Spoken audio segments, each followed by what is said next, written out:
So I was just informed by someone in the private Skype group at breakthroughemailmarketing.com/Skype that audio was not on. Well, it's on now. Sorry about that. So let's start again. My wife is laughing. Laughing.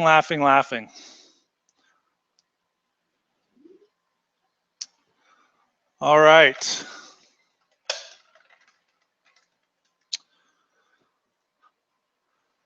Okay.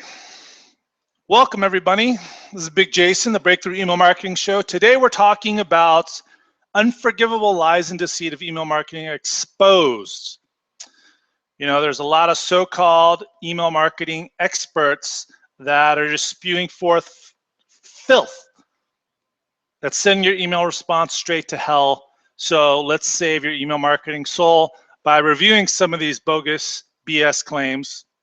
And if you have any claims you want me to talk about or review, give my opinion on, go ahead and enter it in the chat or join me on Skype at breakthroughemailmarketing.com/Skype. It's the private Breakthrough Email Marketing Skype group. Google Hangouts has a delay, so if you want to ask me questions and chat in real time, join us on Skype at breakthroughemailmarketing.com/Skype. Make sure Skype is loaded, then go to that URL. It'll automatically transport you into the group like magic. All right, so let's go.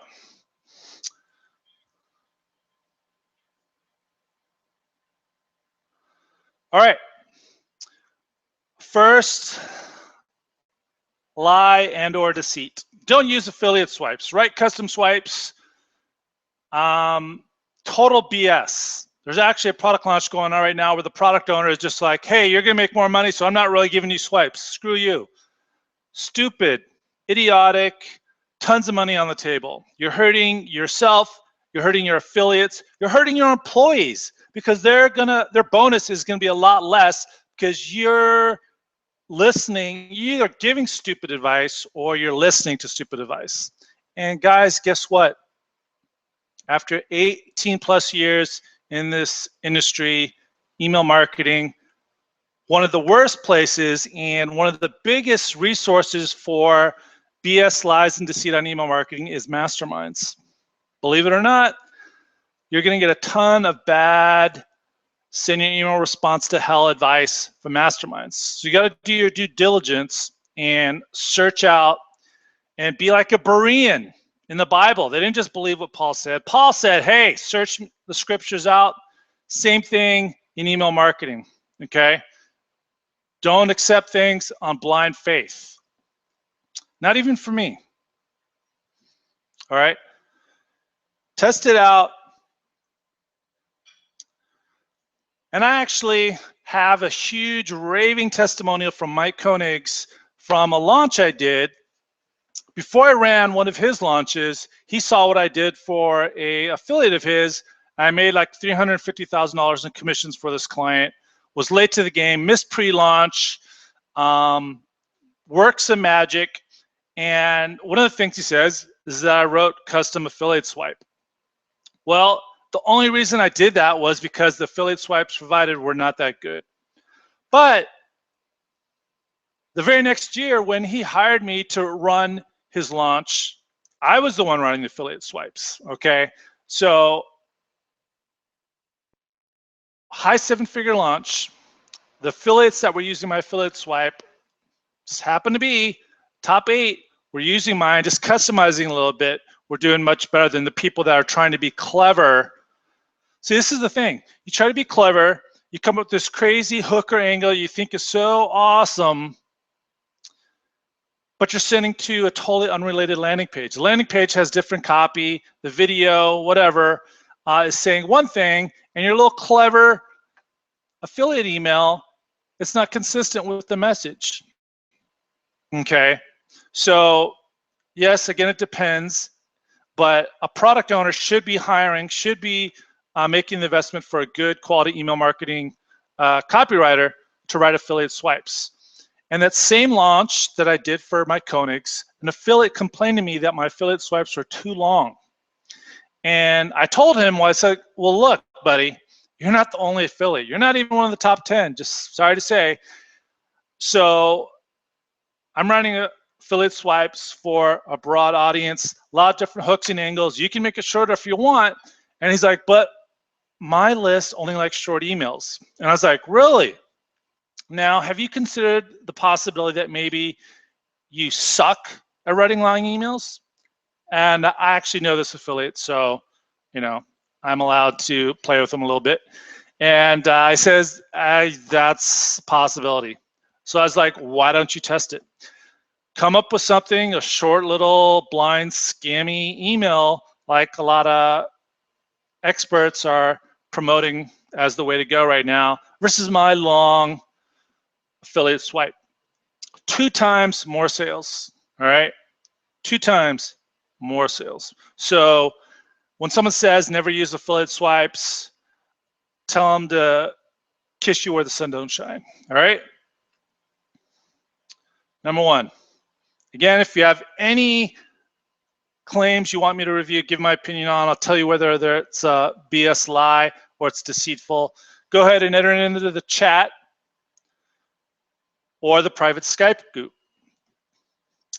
All right. Don't use images or multiple links of the same URL to get yourself into the Gmail primary tab. Not true, all right? It's just a theory. I have good buddies at Return Path and a lot of the other experts that actually know what the deal is. It's not only is it not true, it doesn't matter even if it was true, because why would you sacrifice response just to be in the primary tab? Because if you have a good relationship with your list, they're gonna find your emails. And not only that, you can just simply ask them. So if you're on the Breakthrough Email Marketing list, you are if you signed up for this webinar, I'm gonna show you an example where now you can not only show, but you can actually tell. I mean, not only can you tell, but you can actually show them. And it's really easy. And again, it's response. So a good example of this is probably in 2007. That's dinosaur years in email marketing. Long time ago, I was at one of Marketing Sherpa's email summit, the world's largest email marketing conference. Been there every single year since 2005. And Lyris was giving a talk, and they talked about how one of their clients used a form right inside the email. This is back in 2007. So, and he said it was amazing results, 75% greater response than any survey they've ever sent to that list. But he didn't say anything about deliverability. I was like, well, wait a second. Wouldn't that kill deliverability? Because, you know, Gmail, Yahoo, AOL sees the actual form submission within the email. They're like, oh, spam. Someone's trying to do something shady. They're going to block it. So I went up to him afterwards and said, hey, you know, you said got a great response, 75% greater response to surveys, but wouldn't putting the form actually in the email hurt deliverability? And he's like, oh yeah, worst deliverability of any email they've ever sent in their history. But it got a 75% increase in deliverability. So think about that for a second. So when someone lies to you about, oh, don't use the word free, or you should misspell free, that should not be your major concern even if it did hurt deliverability, which it doesn't. Misspelling does, but not the actual word free in most cases.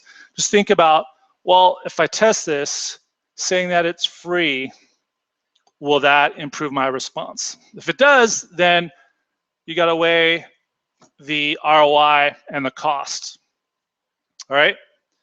And again, if you have any questions about these, go ahead and I will do follow-up.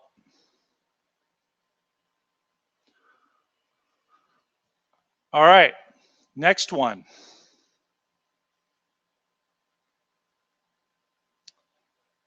Open rates don't matter. Yes. Open rates don't matter. That is from the pit of hell. You know, I can see how they don't matter if you don't want anybody to find out whether you're BS or not. you're full of BS.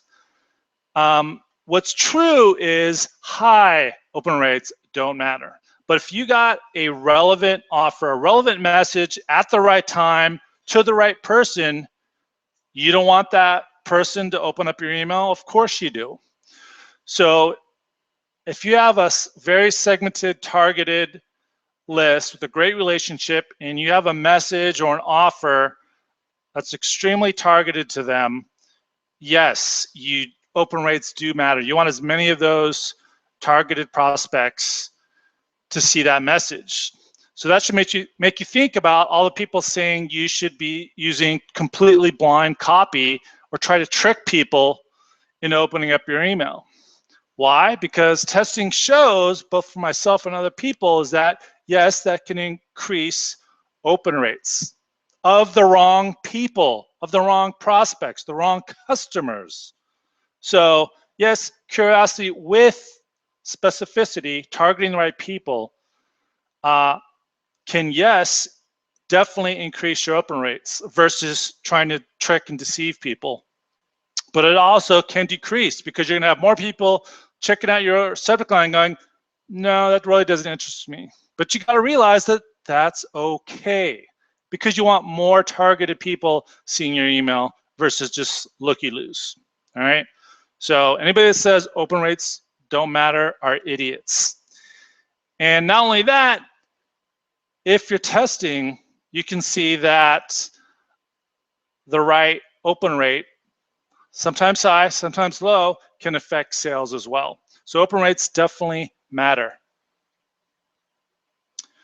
All right. Oh, one last thing. And the people that say open rates don't matter, they don't even know how much a single email makes. So they're clueless. All right. You should write emails like a newspaper for readability. That's interesting. Let me find my newspaper. Where did my wife put that? Here we go. Got it.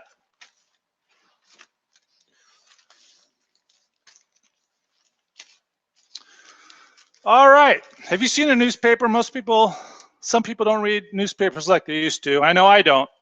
But recently I got one and I was like, huh. I don't recall ever seeing a newspaper with one column.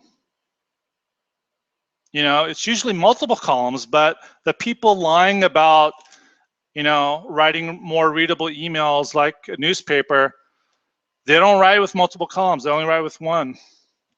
That's hard to read. In many cases looks like crap on mobile phones. So I wanted to check it out for myself. And well, looky here. Interesting. 1, 2, 3, 4. Not 1, 4. Interesting. Okay. Let's see. 1, 2, 3, 4 on the front page. It's all over the place. There's many different options and people are scanning all the headlines of each column, deciding what they're interested in. But I thought emails were supposed to be focused. Yeah, so total BS. Do not write emails like newspapers, okay? You don't want to be writing in multiple columns. You want linear. All right, now that we put that to rest. And again, some of these you've heard, some of these you haven't, so be patient. Again, you can ask questions or follow-ups. Testing emails is not reliable or worth it. Yes, totally true if you don't want people to discover whether you're full of it or not, okay? Me personally, I like people to find that, you know, they tested something I've said, they've tested correctly what I've said, and they discovered one thing works better than the other. That's great, all right? It's not about me being right, it's about you being right. So I tell that to all my students.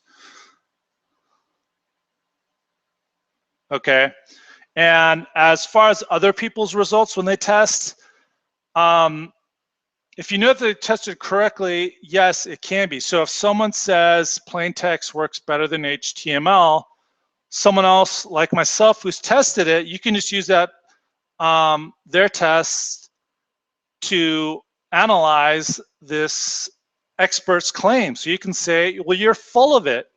So you're saying plain text works better than HTML, but this guy who actually knows testing, who's actually certified and studied it for years, he's tested it and says that HTML can work better than text in many cases, not in every case because he tests.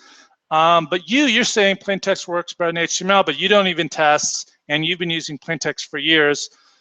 So I'm gonna call it BS. So that's how you need to look at it.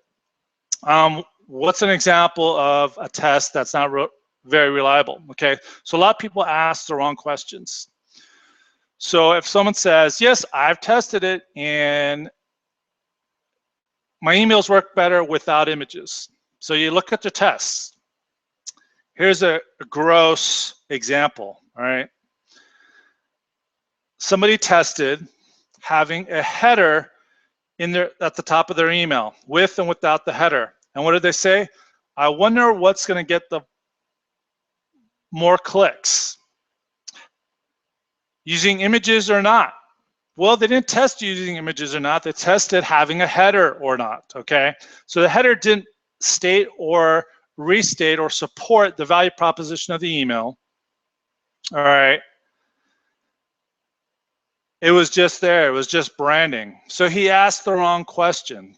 That is not a test of whether images with or without images works the best. That's whether a header works.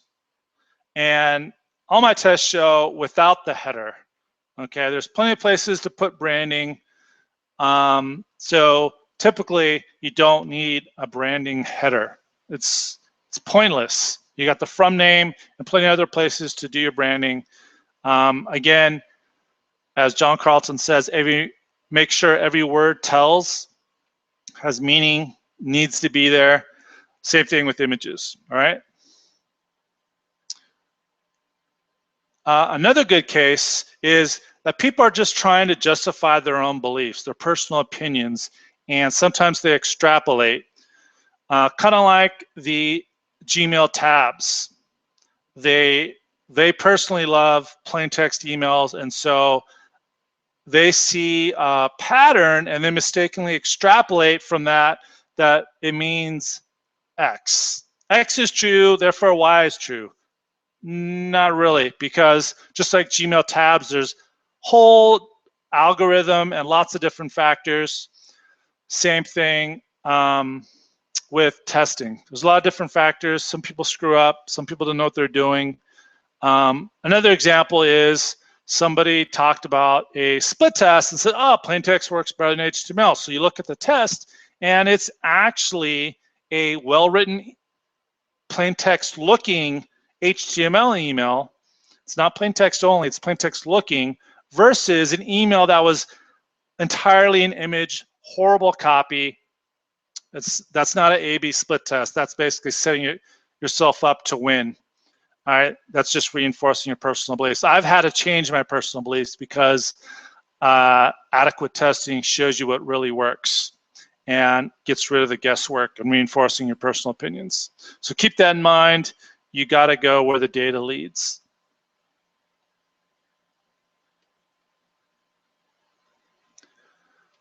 All right, just checking some feedback.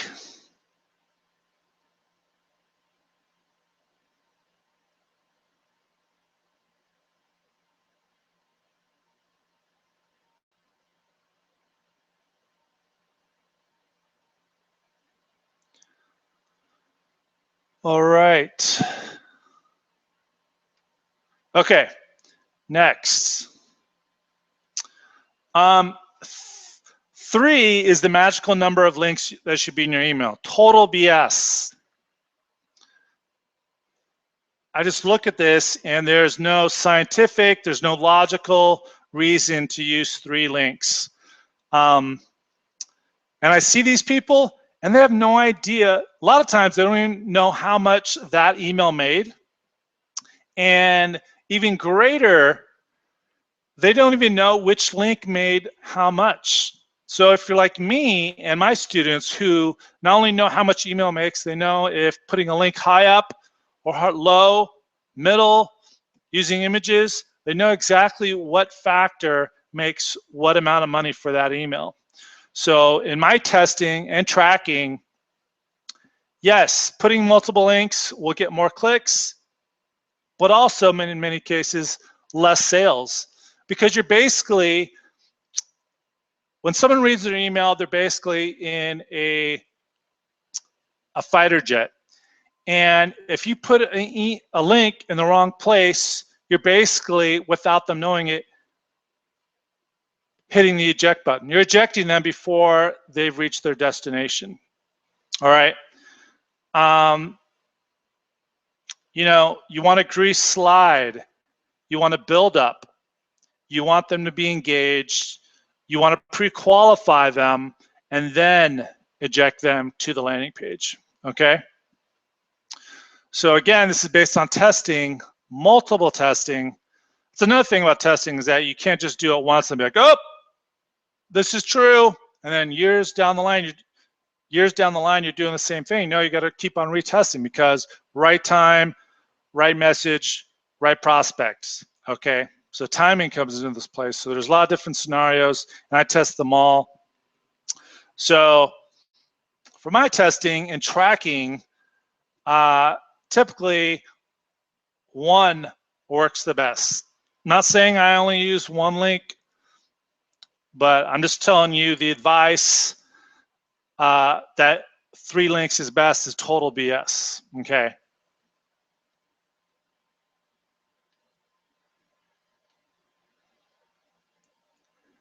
Again, any follow-ups, let me know.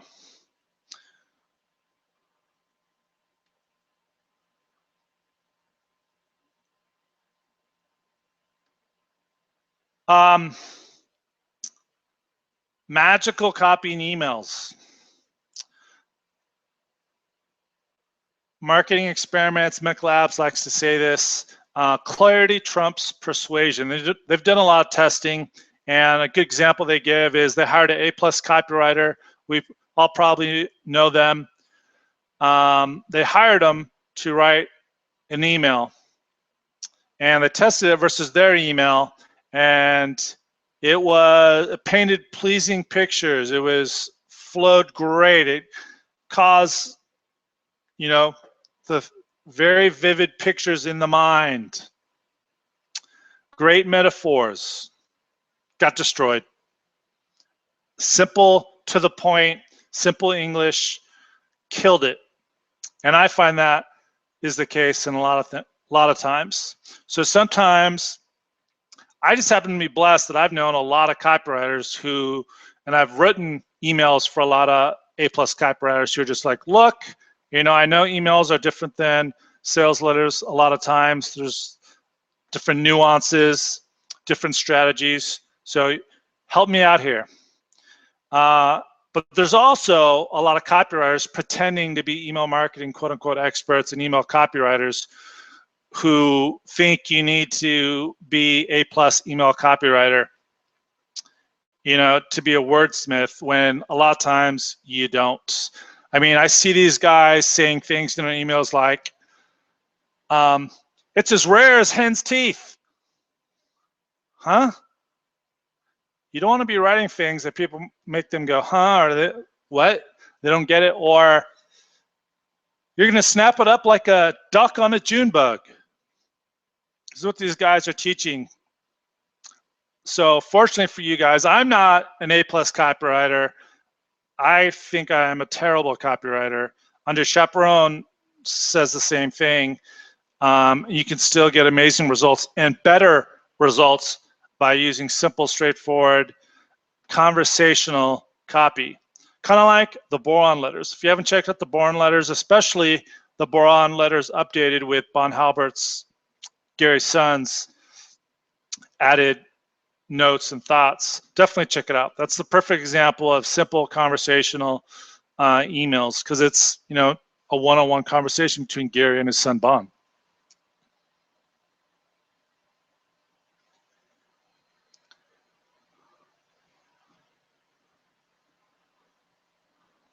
All right, I'm seeing some questions. They're new questions, not based on what I've covered already. So what I'm going to do is I'm going to cover all my notes, all the BS and lies I've got here, and then I will answer those questions. So hang tight.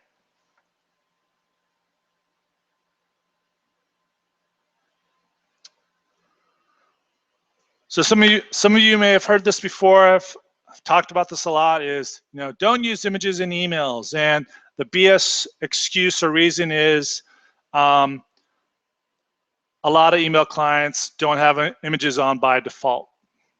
Okay, so that's basically someone's fear, sexual inadequacies in the bedroom. They're trying to compensate for something. So just because they've got those issues doesn't mean they have to be your issues. Because one, you can tell people to turn images on. Two, you can use alt tags. And for one of my students, you have a image template that'll make your images stand out more.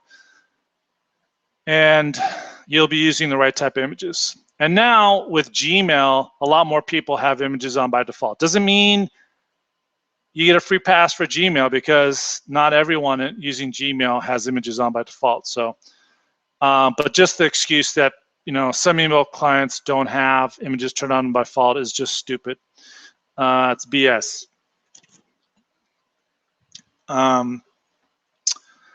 Rapport, relationship, engagement, proof, credibility, demonstration. It's a small smidgen of what is possible using images. So again, back to deliverability, Gmail tabs. Even if it were true, you wouldn't want to avoid using images because you have such a huge chance to do more in your emails and connect and be naked in front of your subscribers and customers, relate to them more one-to-one. If they can see you, if they can see the product, if they can see what it's all about, if you can demonstrate it. So, and let me quantify that. So when I say that, I'm speaking about anywhere from 27 to 427% increase in sales, and anywhere from 700 to 1,024% increase in click-throughs. That's just small, tiny thing. This is for testing over the years, multiple times, every year, multiple niches, okay? So anybody that tells you you shouldn't use images is a brain-dead idiot. You can tell them I said that too, all right? And you can tell them they can come up to me live on the street at a conference and they can talk to me about if they have a problem. And they can get me on a webinar, okay? I'll talk to them about it live.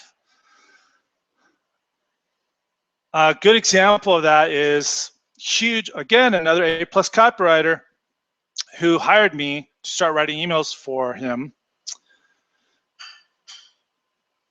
So the project manager comes to me and goes, "Hey, Big Jason, what's up with today's email? You had images in it. I thought you said that when you did that split test, the plain text looking email did better."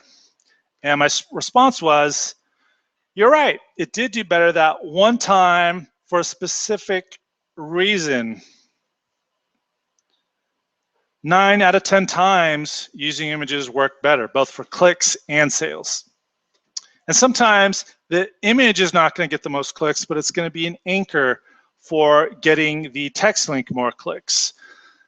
Remember AdSense? Some people still use it, but most don't. So when I first got into the make money online, internet marketing niche,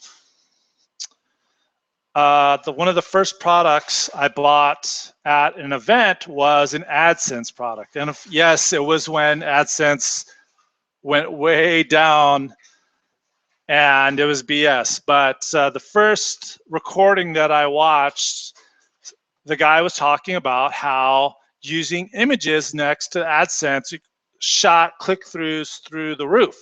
And someone chimed in and said, oh, really? It's like, so do you use images and emails? And I was like, no, don't use images and emails.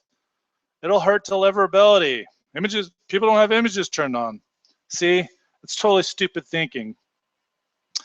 First of all, it's not true about deliverability. It never has been. Again, I've been going to Marketing Stripper Email Summit since 2005. I got good buddies that are the head of deliverability for Exact Target, Silver Pop.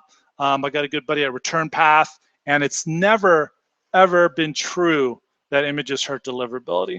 And again, we already talked about the things you can do to get people to turn images on. And it's funny how people that say don't use images, they still use HTML emails and they want to know the open rate. So that's idiotic, in my opinion, to want to know the open rate, but not to give the person a reason why to turn images on. All right.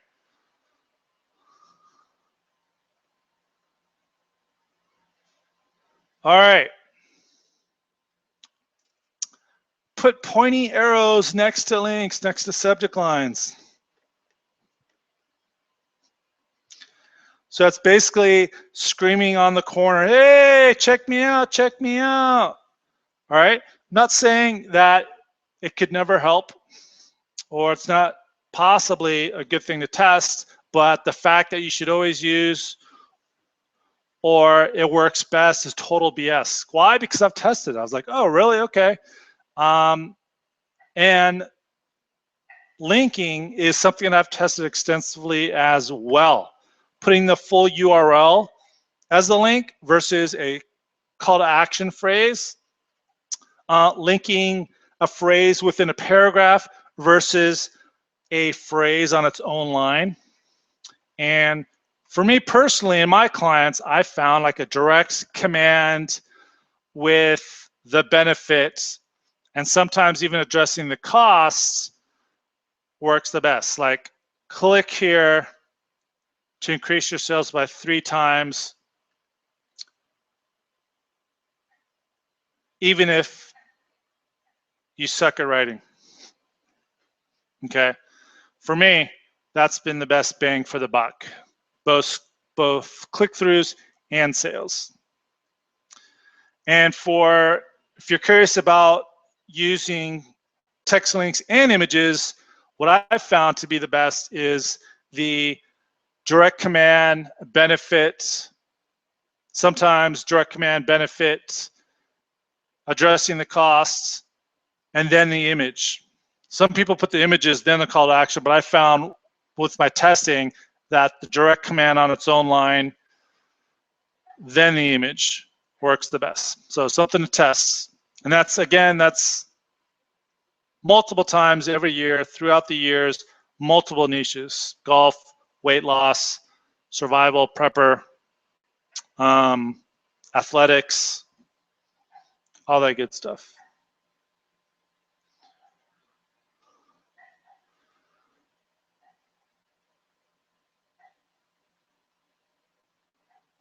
And again, yes, I've tested the pointy thing and really didn't do anything. And now what I see is what it's doing is making everyone's emails look the same. So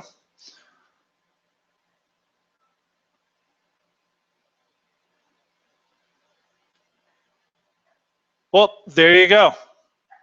Any follow-up questions on any lies or deceitful claims that I've covered today? Any BS, or do you have any of your own that you want me to review?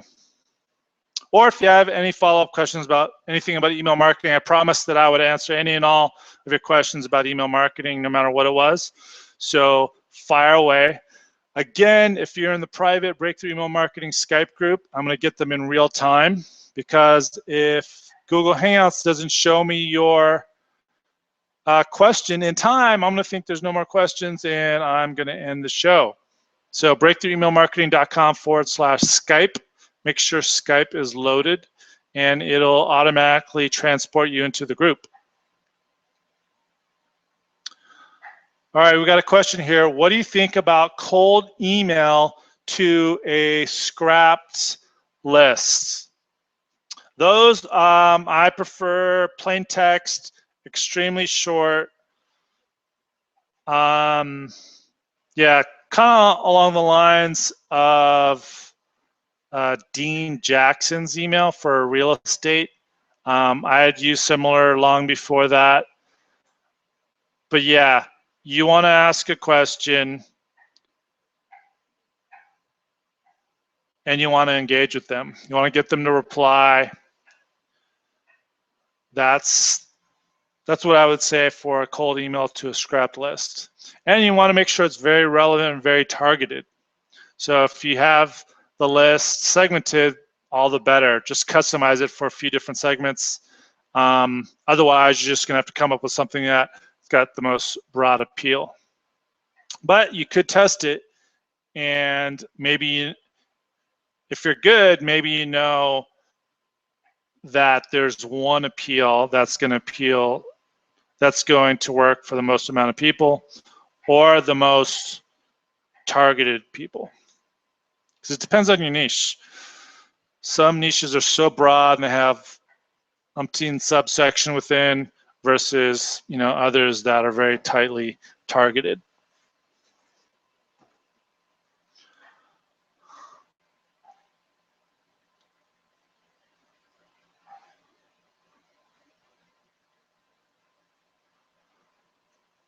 All right. Looks like everybody's good to go this week.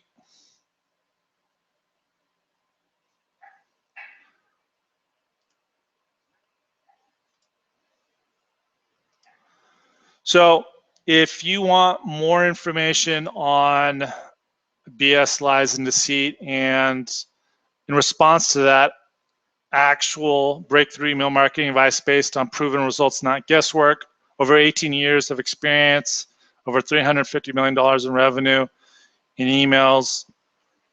And like I said, split testing over the years, multiple times, every which way. Go to emailresponsewarrior.com, check it out. I just posted an image right there. And I will personally email you when you order, and I'll give you the best bang for the buck section that you should go through first. I cover a lot of different aspects when it comes to email marketing copy, segmentation, testing, all that good stuff.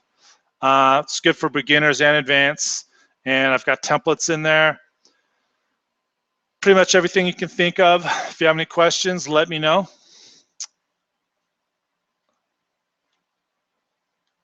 And be on the lookout for my emails. They'll always be from Big Jason at emaildominion.com. Make sure you whitelist that email. And if I'm in your promotions tab, if you like, go ahead and move me over to the primary tab.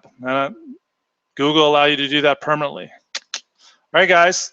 Thanks a lot, and I will talk to you on the next show. Take care, and get emailing.